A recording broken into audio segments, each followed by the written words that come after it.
Hello बच्चों, कैसे हो आप सब? अच्छे हैं। तो चलिए आज हम सब इस पाठ का जो दक्षता है 10 का वही पढ़ने वाले हैं, ठीक है। इसका पहला क्वेश्चन देखिए, कह रहा है निम्नलिखित में सत्य असत्य कथन अपनी अभ्यास पुस्तिका में लिखिए। मतलब इस कथन के सामने सत्य और असत्य लिखना है।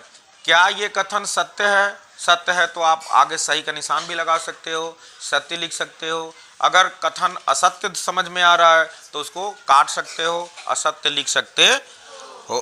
तो चलो हम लोग नीचे से देखते हैं। अब पूछो क्यों नीचे से देखते? क्योंकि हम मिटा करके इसको समझाना आसान हो जाएगा, थोड़ा जगह मिल जाएगी, जगह कम है ना। चलिए नीचे देखते हैं 10वां। कह रहा है सह अभाज्य संख्याओं का मसा पे एक होता है। बिल्कुल सही कह रहा है बेटा, बिल्कुल सही कह रहा है।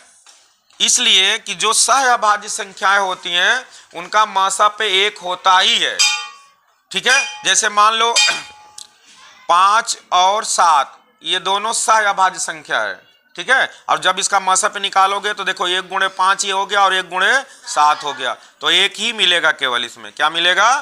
एक ही। तो ये बिल्कुल क्या है?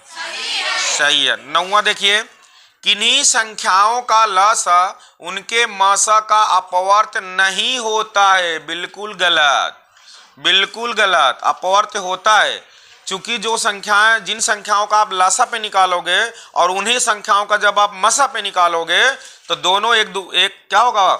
मसा पे जो है उसका अपवर्त होगा। देखो कैसे, मान लो एक संख्या आप 2 ले लो और एक ले लो 6। इसका जब लसा पे निकालोगे तो क्या आएगा? 12 आएगा। बोलो क्या आएगा? 12। तो मान लो, देखो अब कह रहा है किन्हीं दो संख्याओं का लसा पे आ गया 12, उनके मसा पे का अपवर्त नहीं होता। उनके मसा पे हाँ लसा 6 आएगा। इनका मसा पे निकाल लो। अब 2 और 6 का मसा पे निकालोगे तो क्या आएगा? 2 ही आएगा। बोलो 2 3 6 कट जाएगा ना। तो 2 हो गया आपका मसा पे और लासा पे हो गया 6। तो देखो जब 2 से इसमें भाग दोगे तो कट जाएगा, 3 बार में कट जाएगा ना। तो इसका मतलब है अपवर्त होता है। क्या होता है? हाँ, तो ये क्या कर दोगे इसको? गलत। ये गलत कह रहा था ना। अब देखो 8वां सवाल,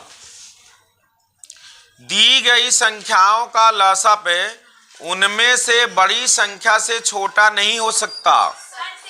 बिल्कुल सत्य है। समझ पा रहे हो आप लोग?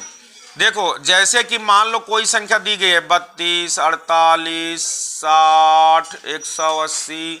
तो अगर इतनी संख्या है तो सबसे बड़ी संख्या क्या है? 180। तो जब इसका लसा पे निकालोगे तो 180 या तो आ जाएगा या तो इससे अधिक, इससे कम नहीं हो सकता। बिल्कुल सही है। इसको मिटा दिया जाए।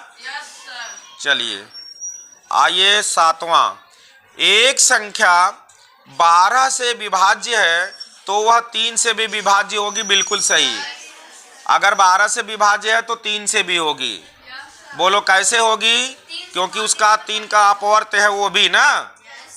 चलिए 724 में 4 का पूरा भाग जाता है। बिल्कुल जाएगा, चूंकि इकाई और दहाई का अंक निकाल लीजिए। 4 से विभाज्यता का नियम है ना। तो 4 से इसमें भाग दोगे, 4 6 24 कट गया। इसका मतलब कि पूरी संख्या भी 4 से हाँ। और अगर इकाई और दहाई के जगह 0 हो, जैसे 700 रहता तब भी कट जाता। लास्ट का डबल 0 होना चाहिए तब भी कट जाएगा। तो ये बिल्कुल सही है। चलिए अब 5वां पे आ जाइए। 5वां सवाल देखिए क्या कह रहा है, किसी संख्या का इकाई का अंक अगर विषम हो, विषम, तो वह 2 से विभाज्य होती है। बिल्कुल गलत, बिल्कुल गलत। चूंकि 2 से विभाज्यता का नियम हम लोगों ने पढ़ा है कि अगर इकाई के स्थान पर 0 हो, 2 हो, 4 हो, 6 हो, 8 हो तभी कटेगी। अगर विषम आ गया तो नहीं कटेगी। बात समझ आ गई? चलिए चौथा देखिए, अभाज्य संख्याएं सह अभाज्य भी होती हैं। बिल्कुल सही। जो अभाज्य संख्याएं होंगी वो सह अभाज्य भी होंगी। जैसे अभी मैंने बताया 5 और 7, देखो ये अभाज्य संख्या है।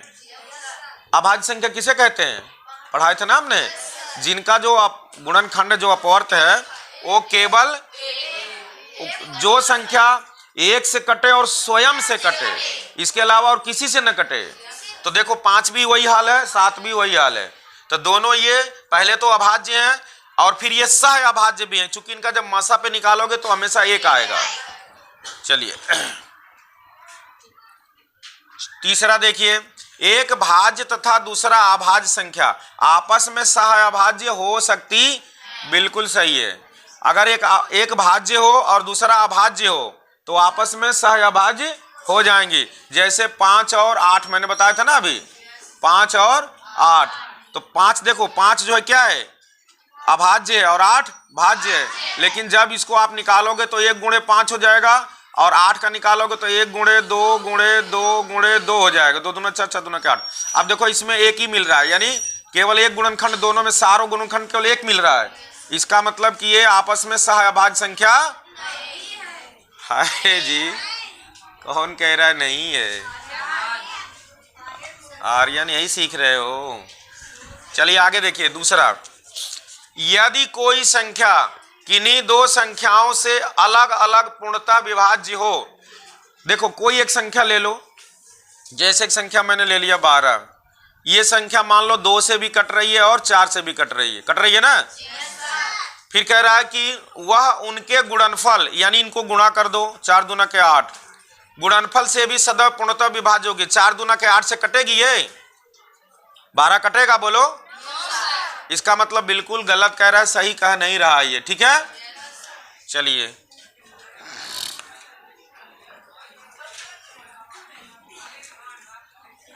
दो संख्याओं का गुणनफल उनके लसा और मसा के गुणनफल से छोटा होता है, बिल्कुल गलत। कैसा होता है? बराबर होता है। कैसा होता है? हम लोग जानते हैं ना कि पहली संख्या गुणे दूसरी संख्या बराबर, हाँ, लसा गुणे मसा बराबर होता है ना ये। लेकिन कह रहा है छोटा होता है, इसका मतलब बिल्कुल गलत कह रहा है। बात समझ में आ गई? चलिए अगला क्वेश्चन हम लोग अगले दिन पढ़ेंगे।